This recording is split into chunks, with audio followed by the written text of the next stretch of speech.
everybody, welcome to another video. My name is Infiniti and I am back with another Continental knitting tutorial. Today I am going to be showing you guys how to knit the daisy stitch.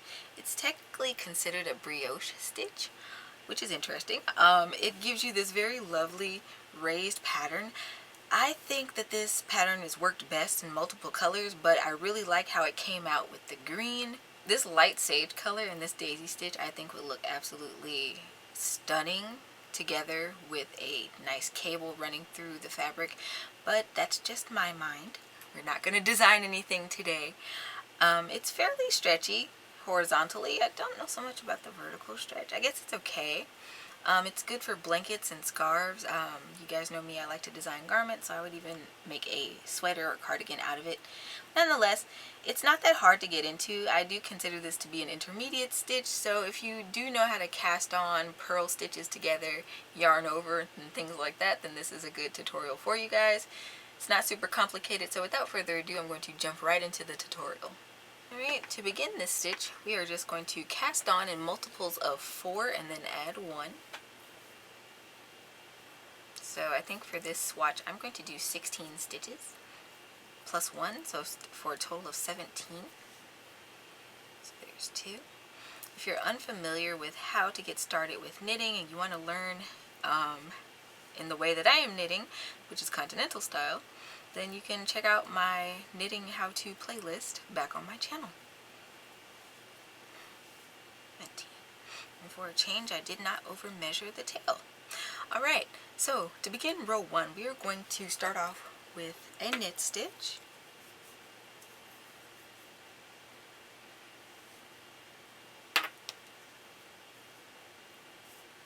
Just going to knit that stitch, and we're going to knit into each stitch along.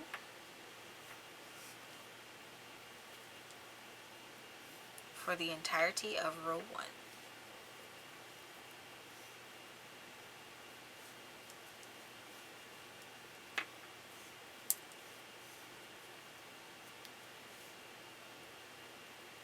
Alright, and I'm going to knit this last stitch like so. And that is row 1. Alright, for row 2 we're going to turn our work, and what we're going to do is we're going to start this row off with a knit 1 again.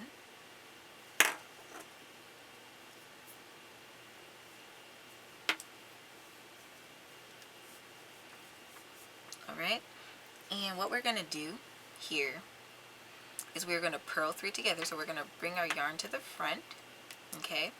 You're going to insert your needle purlwise into the next 3 stitches, like so. And then you want to purl through all 3 of those stitches. But you're not going to take those 3 stitches off of your needle. You're going to have a piece of work that looks like this. Then you're going to yarn over. You're going to reinsert your needle into those 3 stitches and purl them together yet again. And then you're going to slide all 3 of those loops off of your needle, like so. And this is what starts to make our first row of daisies. Okay, so into the next stitch, I'm going to bring the yarn back to the back because I want to knit the next stitch, like so. Alright, now we're back to our repeat, so we're going to bring our yarn back to the front. We're going to purl these 3 stitches together. Just kind of wiggle them under there. So this would be a good stitch to practice your tension on, so you don't do things too tightly. Anyway, I'm going to purl through those 3 stitches and leave them on the needle. And you're going to yarn over. Your work's going to look something like this. Then you're going to reinsert your needle through those 3 stitches.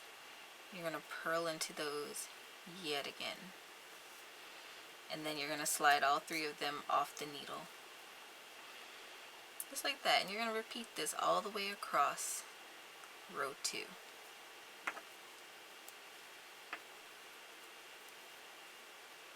Alright, I'm purling my last Well, actually I'm at my last 4 stitches, so I'm purling 3 together, yarning over, purl 3 together.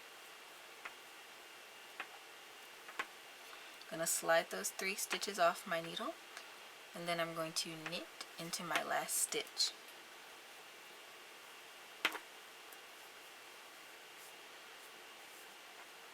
Okay. This is the back side of the work. When you turn it, you start to see your little daisies forming on the front side. Okay, so now row 3 is going to be all knit stitches.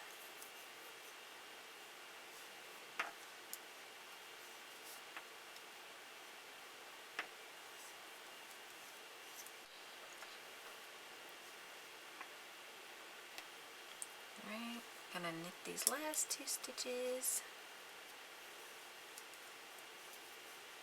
And that is the end of row 3. Okay, now we're going to turn our work, and we are going to knit 1. We're going to bring the yarn forward. Oops. 8 ears, and I still fumble my needles. Alright, purl 1.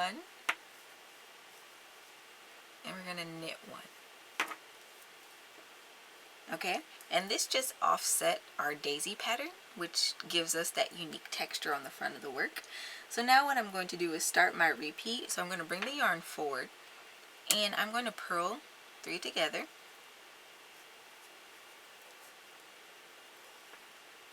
Going to yarn over, keep those 3 stitches on my needle.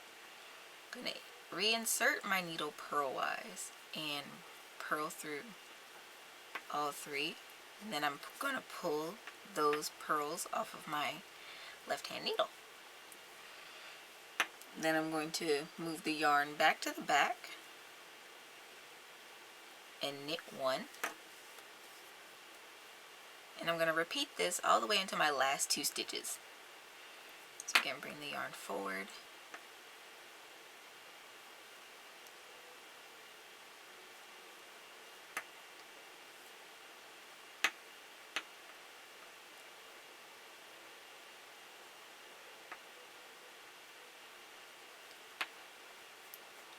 rule number 1 in knitting is to do whatever it takes to keep that yarn on that needle. Alright, now I'm just going to slide those 3 stitches off, and I'm going to knit 1. And now that I have completed that repeat, it brings me to the last 2 stitches of the row, where I'm going to bring the yarn forward and purl 1, and then knit the last stitch. Okay, and this is our 4-row repeat. So I'm going to work this up a few more times so that I can get a definitive pattern on the front, and I'll meet you guys back to show you guys that result. Alright, so I have worked this repeat up a couple more times so that it is more pronounced, and this is what it looks like. Now some people will change color around the row 3, row 4 area and alternate colors while they work this stitch, and I think it looks really good like that, but it also looks nice against a nice solid as well. So if you continue to repeat rows 1 through 4 over and over again, you'll get a swatch of fabric that looks like this, or the larger piece that looks like this. I hope today's video was helpful for you guys. If so, don't forget to leave this video a thumbs up. Leave me a comment down below. Don't forget to subscribe and ring that notification bell so you don't miss out on future knitting content from me. I typically post knitting tutorials on Wednesdays at 9:30 a.m. CST. If you want to further support this channel, you can head over to my website and sign up for Hey Craftypreneur, which is my version of memberships. Essentially, it's where I upload all of my written patterns, and I also embed the premium video tutorials that I often record to accompany said written instructions directly into a blog post where members can easily access the content. From time to time, I also upload bonus content, so you know, if you do more than one craft, then you might be interested in that. This month is kind of knitting month for the program, so I will be uploading the pattern for my Genesis top, which is a simple knit rainbow pattern that I absolutely adore. And then there is the Mountain Forager garden shrug with all of its parts and components. Those blog posts will be going live this month, so if you don't want to miss out on those cool projects, head over today, sign up, become a Super Crafty, and support the content that you love. Otherwise, you can find me on Instagram, where I post most of my whip pictures and other announcements. And until next time, guys, thanks for watching and happy making.